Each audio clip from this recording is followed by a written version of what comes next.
This is how to buy Pepe crypto in Canada on Robinhood.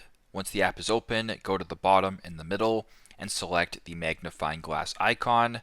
Once you're here at the top where it says search by name or symbol, just start typing in Pepe and then select it. Once Pepe is here, go to the bottom and press buy.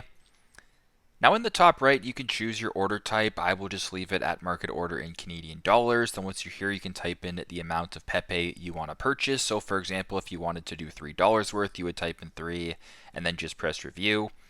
Then on this page, you can review the order, so you can check out how much Pepe crypto you're purchasing, the total fees, as well as the total cost. And if this looks good to you, you can go to the bottom and swipe up to submit the order. So that is how to buy Pepe crypto in Canada on Robinhood. Thanks again for watching and hope this helps.